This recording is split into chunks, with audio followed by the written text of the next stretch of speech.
Hola a todos, bienvenidos y bienvenidas a este espacio en Porcinew en el que entrevistamos a los autores de la revista para ampliar y difundir el conocimiento en Latinoamérica de porcicultura. Hoy tenemos a Laura Batista, ya todos la conocen.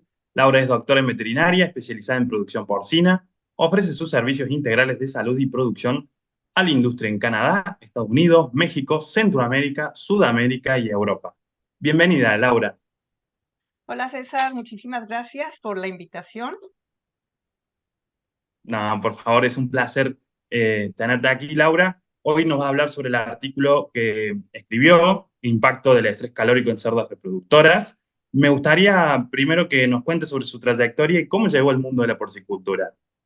Claro que sí, César. Pues mira, yo estudié medicina veterinaria en la Facultad de Medicina Veterinaria de la UNAM, allá en México. Y tuve tres profesores que fueron clave en la decisión para dedicarme a la porcicultura, el doctor Maqueda, el doctor Estefano y el doctor Gilberto Lobo. Ellos mismos, durante el tercer año de la carrera, nos permitían ir a hacer estancias a diferentes partes y dependiendo del área en la que tú quisieras trabajar. Entonces, bueno, después de haber tomado sus clases, dije, bueno, me voy a hacer una estancia en Cerdos y me fui a la parte noroeste de México, el estado de Sonora, donde en aquella época, estamos hablando más o menos unos 40 años ya, César, donde teníamos la tecnología de punta en la producción porcina. Entonces ahí la verdad es que yo dije, en esto voy a trabajar el resto de mi vida. Regresé a terminar la carrera y justamente ahí mismo en esa estancia conocí al asesor de una empresa que se llamaba Norson y él me invitó a irme un año a hacer una estancia a Estados Unidos. Me fui con él y la verdad clave haber ido para allá, ver cómo se producía en aquella época, diferente, ya había mucha automatización en aquella época en Estados Unidos. Me regreso, trabajo casi 20 años allá en Sonora, puse primero en la empresa, obviamente que me dio esa oportunidad, después me voy, pongo mi despacho de asesoría y bueno, eso me permite irme por el resto del mundo conociendo. En aquella época, César, no teníamos tantos problemas de salud, esa es la realidad.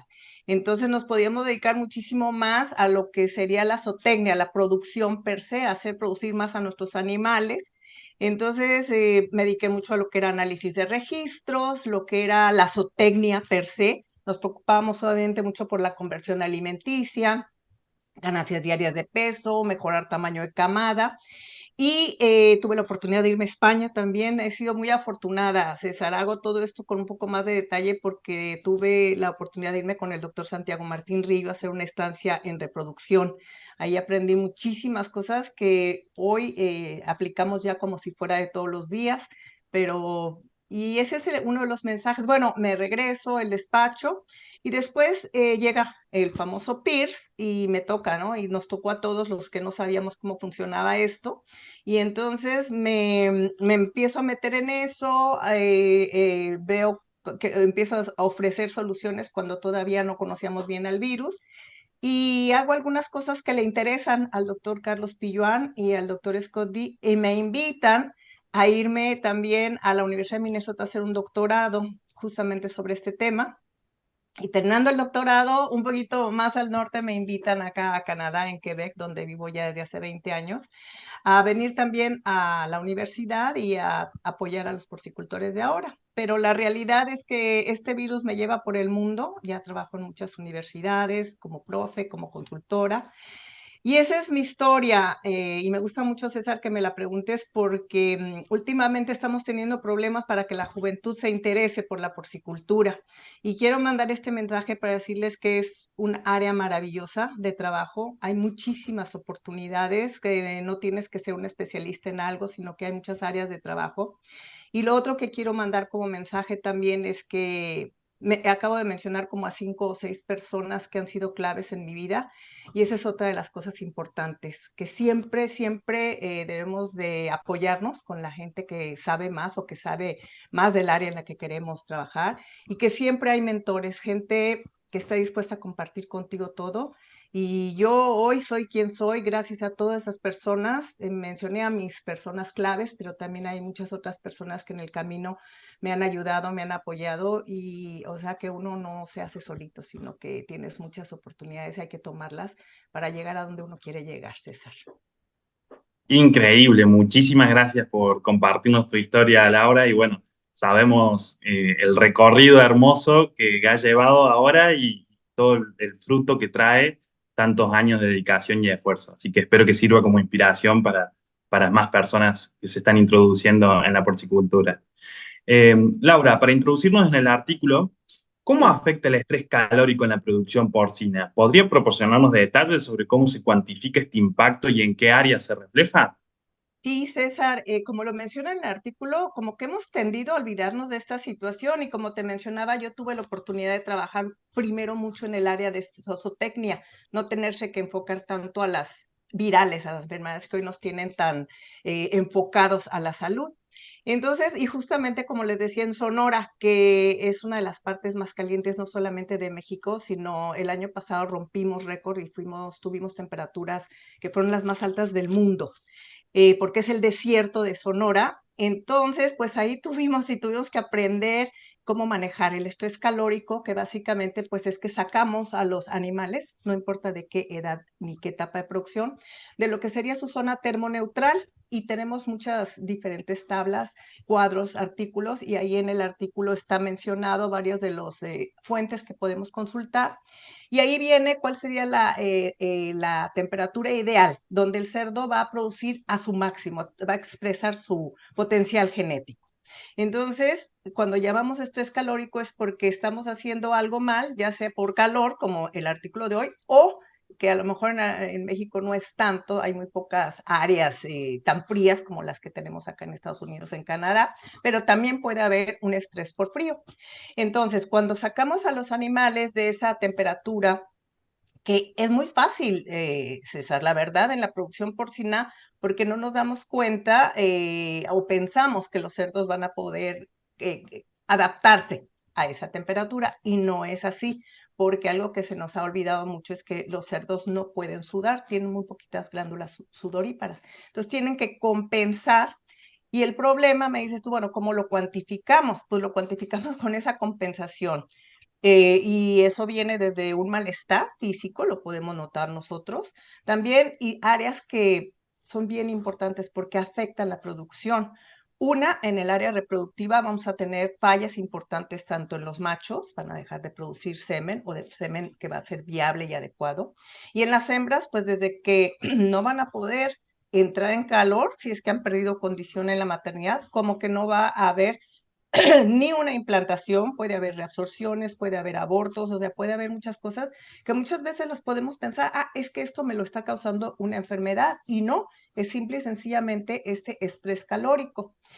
Otro punto muy importante es en el área de crecimiento, porque los animales lo primero que van a hacer es dejar de comer. Cuando tienen un estrés calórico muy fuerte, pues esa misma eh, actitud, que vamos, comportamiento, es, no se van a acercar a los comederos. ¿Y eso qué significa? Pues que vamos a tener una ganancia diaria de peso menor, ¿sí? Entonces, perdón, ese es, físicamente lo puedes ver muy rápido. Si eres un buen observador, que eso es clave en la porcicultura, tú te das cuenta que hay un problema de estrés calórico. No necesita estar muy caliente la sala, sino que tú lo vas a estar notando por el comportamiento de los animales.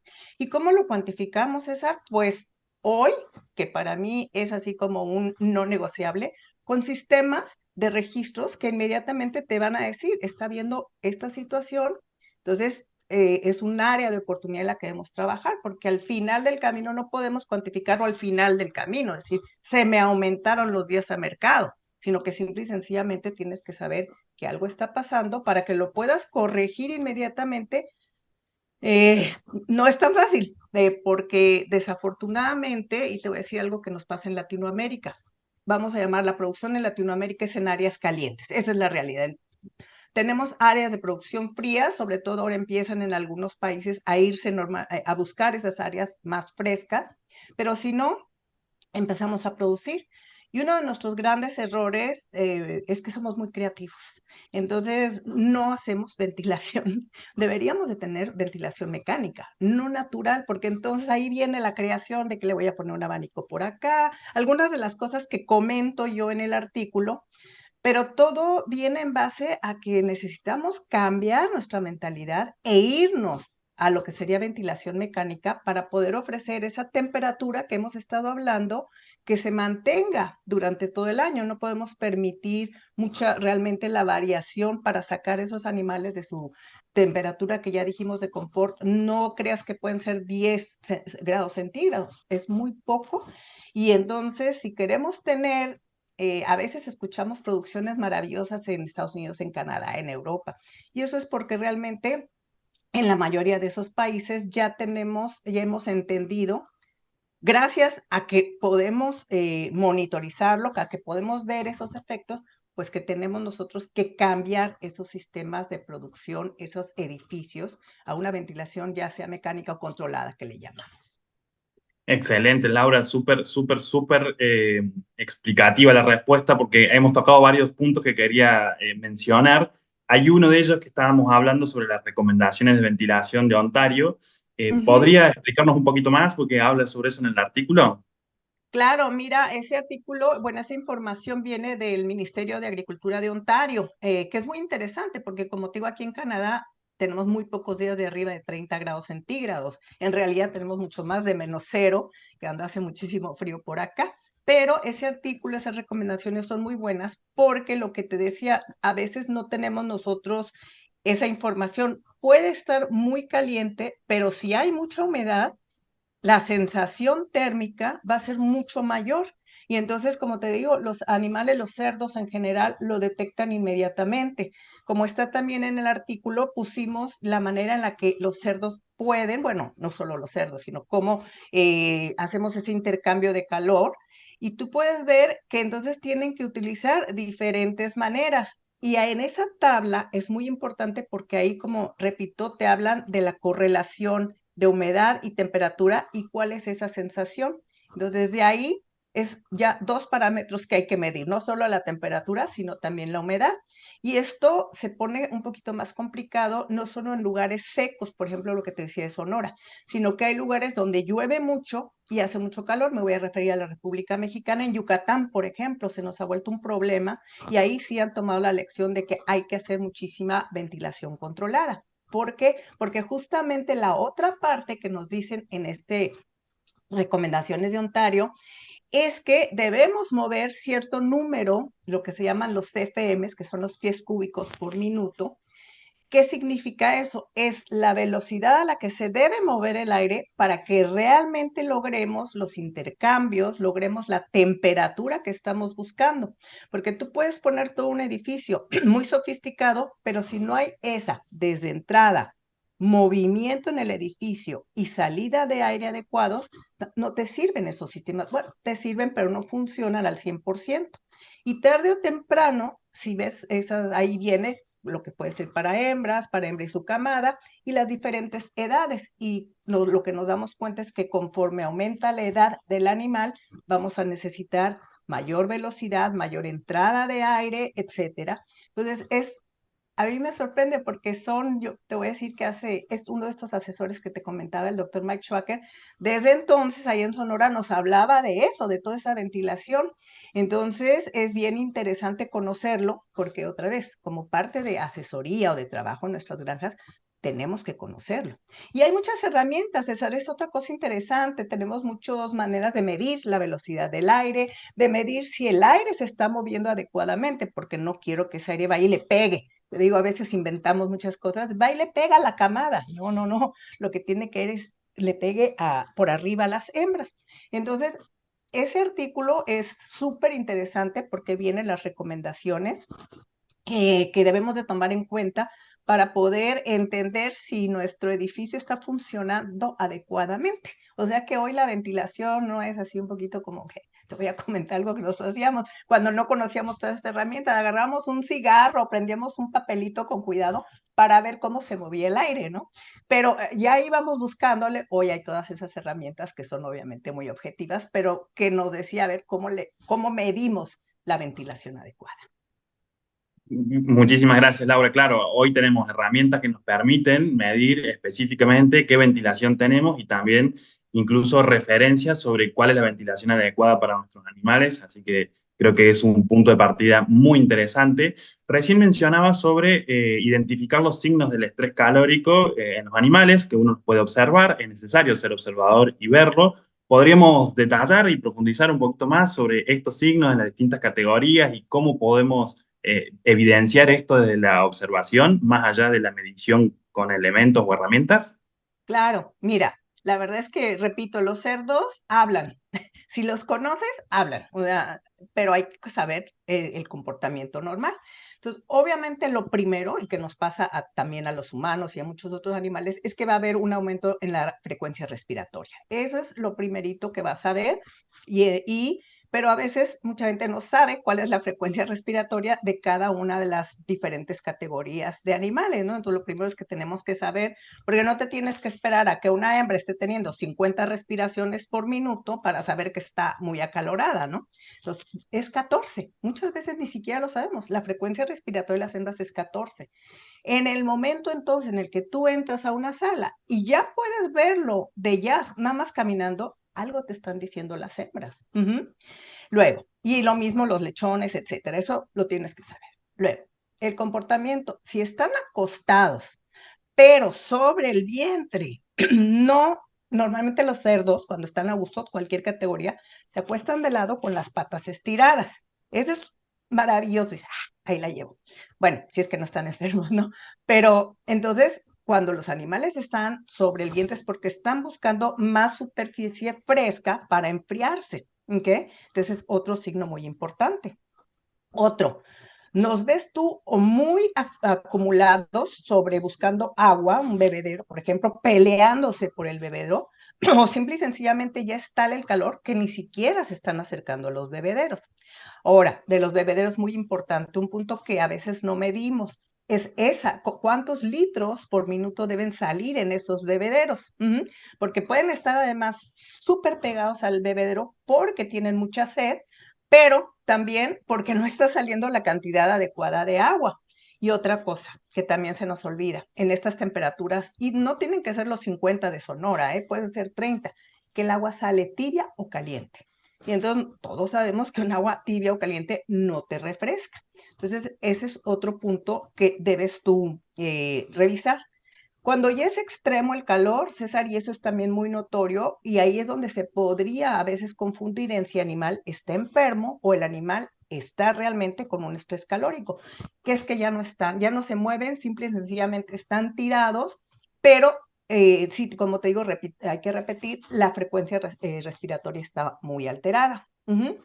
Entonces, creo que esos serían los signos más importantes que podríamos nosotros simple y sencillamente al estar visitando, al estar revisando una granja, que te dice inmediatamente que esos animales tienen un problema, un estrés calórico.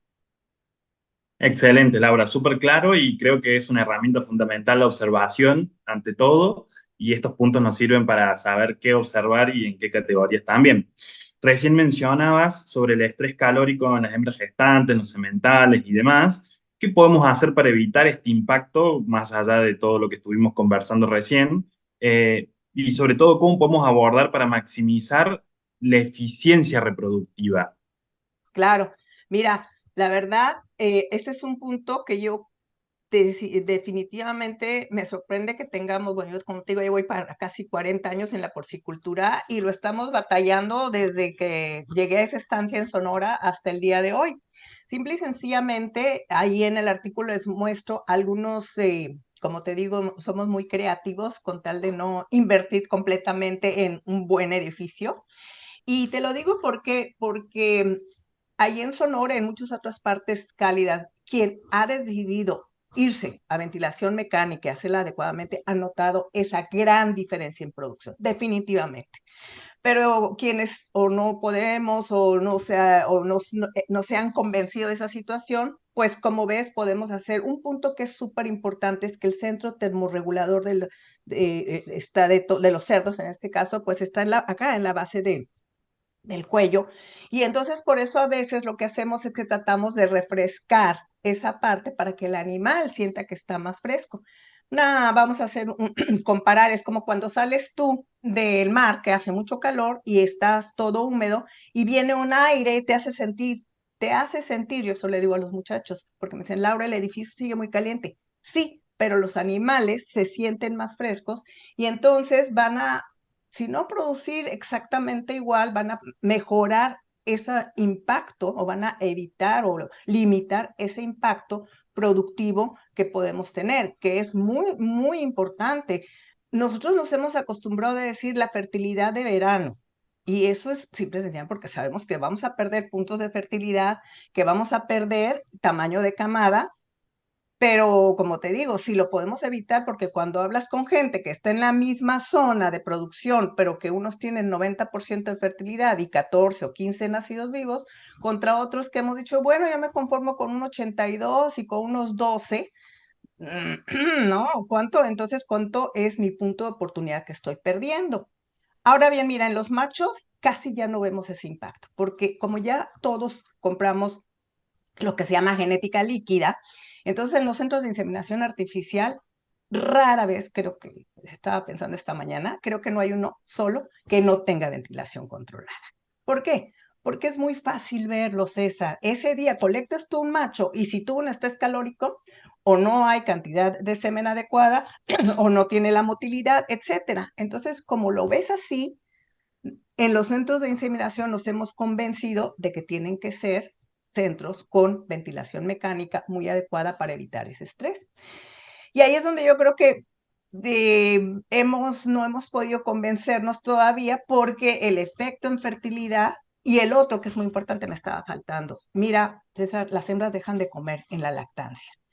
Y eso tiene un efecto muy importante porque las hembras siguen produciendo leche. Y hoy que son hiper prolíficas, como les llamamos, pues pierden una condición tremenda, tremenda, pierden la condición.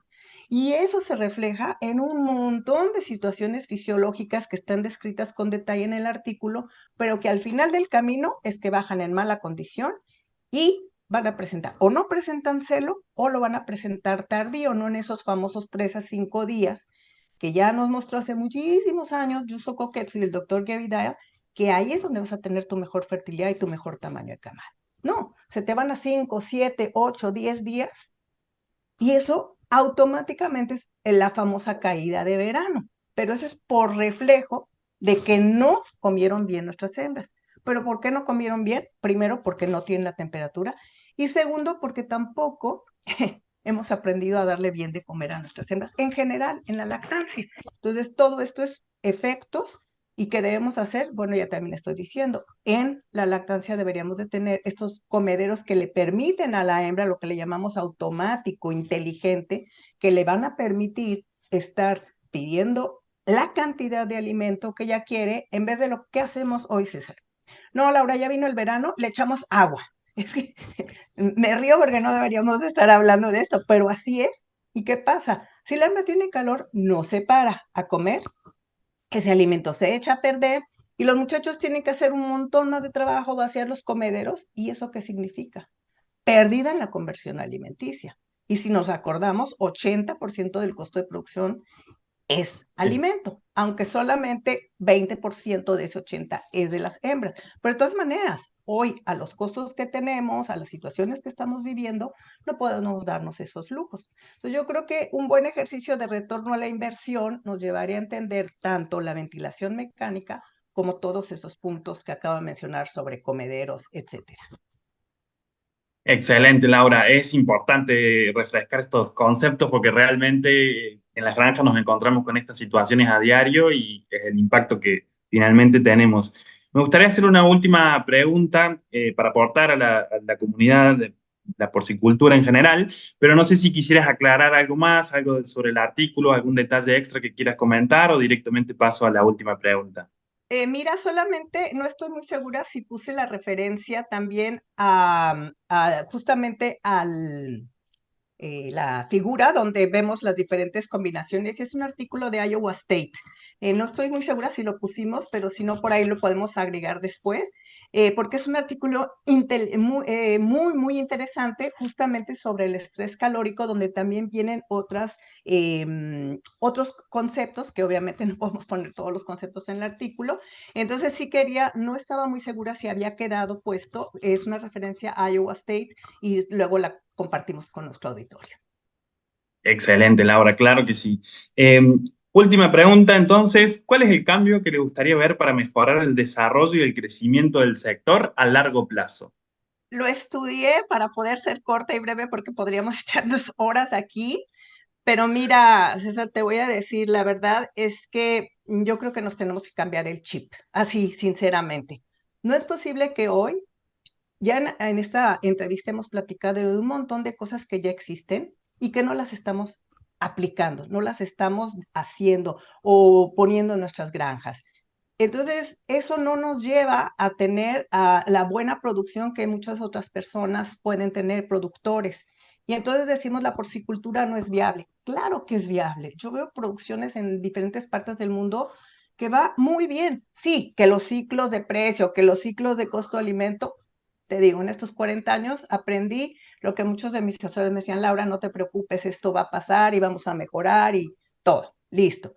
Pero si no utilizamos todas estas herramientas, por ejemplo, ¿cómo es posible que no llevemos sistemas de registro en tiempo real?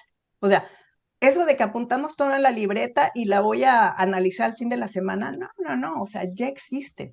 Existen lo que estaba diciendo yo, toda esta alimentación inteligente en todas las áreas que te dan, ¿qué te van a hacer? Número uno, reducir tu conversión alimenticia. O sea, estás trabajando en el punto más importante del costo total de producción. Y ya las tenemos en todas las diferentes áreas y funcionan muy bien.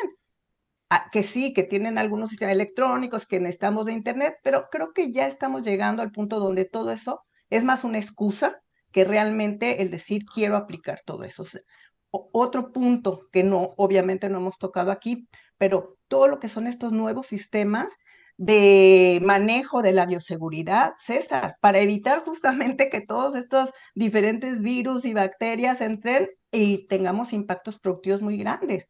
Yo todavía no entiendo ir a una granja y que me digan, Laura, pon tu nombre, pon el último día que fuiste a una granja. Por favor, o sea, desde antes el sistema ya tenía que avisar que yo voy, dónde anduve. Y si no, la puerta está cerrada, pero no, viene un brote, ay, vamos a revisar la libreta. Uy, pero ¿cómo? O vamos, oye, llegó un camión que si lo puedo dejar entrar. O sea, hoy tenemos todos estos sistemas que estoy diciendo y muchos más. No quiero decir tanto inteligencia artificial porque creo que hay mucha controversia en cómo vamos a manejar esto, sino en tiempo real. En todas estas herramientas que desde mi punto de vista, viéndolas y en mi experiencia, realmente son herramientas que no deberíamos de tener ninguna excusa para no tenerlas, que a lo mejor no tengo ahorita porque no ha sido tan buena la producción, por lo yo sé que ahorita estamos en una época difícil. Bueno, vamos viendo cuál es la más importante, cuál sería en mi análisis la más importante y vamos implementándolas para mejorar mi retorno a la inversión y poder ir implementando. Eso sería lo primero que quisiera, que nos convirtamos en verdaderos productores, en verdaderos porcicultores. Yo tengo muchos y otros que son amigos míos y que visito o que me platican en diferentes reuniones, que hacen las cosas maravillosamente bien. Para mí son ejemplo de lo que deberíamos hacer nosotros. Entonces, ese es el primer cambio de chip. El segundo que te voy a decir es, el otro día tuve una conversación interesantísima con Gastón Imola, que es un coach que forma gente, que forma equipos, liderazgo. Y un punto, dijo muchos puntos interesantes, pero uno que me dijo, Laura, el costo de producción de nuestra, o sea, en cómo impacta a nuestra gente, 6, máximo 8%. Y lo último que queremos es darle educación continua a nuestra gente, darle un salario adecuado. Y entonces, claro, hace rato dije, hay gente que no quiere irse al área de porcicultura o de grandes especies, pero también hay mucha gente que ya no quiere trabajar ni en el campo, ni en las granjas, César. Y eso es porque, como no estamos utilizando las otras herramientas, pues seguimos nosotros, ahora sí que quítale aquí, quítale allá, y se nos hace muy fácil quitarle en el salario de una persona. Pero si invirtiésemos en todo eso, la gente no tendría que dejar su vida ahí. Yo sí me acuerdo, antes era jornadas de 12, 14 horas, hay que ir a cargar el camión a las 4 de la mañana y hay que servir alimento a las 8 de la noche por el calor.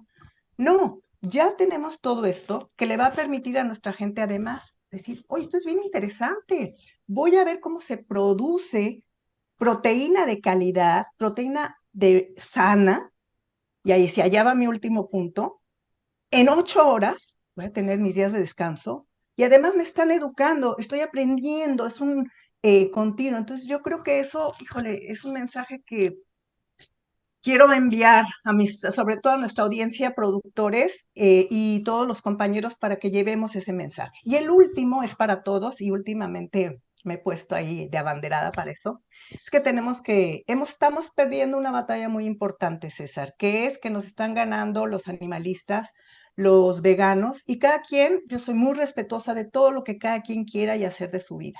Pero entonces yo pienso que nosotros estamos perdiendo la batalla porque no estamos mandando los mensajes de lo que ahorita estoy diciendo, esa maravillosa porcicultura que además está ayudando a alimentar al mundo. Y yo creo que en vez de estarnos peleando todos los días con todos estos mensajes y videos que están saliendo y que la carne de cerdo, etcétera, ¿por qué no mejor nosotros hacemos un proyecto muy grande de educación, de decir quiénes somos, quién es este mundo de la porcicultura? Y lo hemos discutido últimamente en varios foros donde ha habido muchos productores, presidentes de asociaciones, y todos me dicen, sí, Laura, es que sí queremos, no hay todos los fondos para poder hacerlos, hay países donde sí hay un apoyo muy fuerte de fondos para poder hacerlo, pero yo digo que si nosotros queremos ver que la porcicultura siga, que sea un negocio rentable, que la gente se interese, que los veterinarios de aquí en esa área, los que estamos aquí todos los días, los que tenemos muchos años y estamos y seguimos enamorados de la producción porcina de nuestros cerdos, yo creo que eso necesitamos, por eso dije cambiar el chip. En vez de atacar y decir, no, no, no, decir, bueno, ¿qué es? Miren, eso es lo que realmente estamos haciendo. Y yo creo que podremos seguir platicando otros 40, 50 años de la producción porcina, César. Ese sería mi mensaje y mi idea de qué quisiera que cambiara antes de retirar. Ah, excelente, Laura. Muchísimas gracias por compartir tus conocimientos con la comunidad de porcicultura en Latinoamérica y muchas gracias también por estos deseos que creo que son realmente un cambio interesante para ver de aquí en los próximos 10 años. Así que espero que lo logremos, trabajaremos por ello.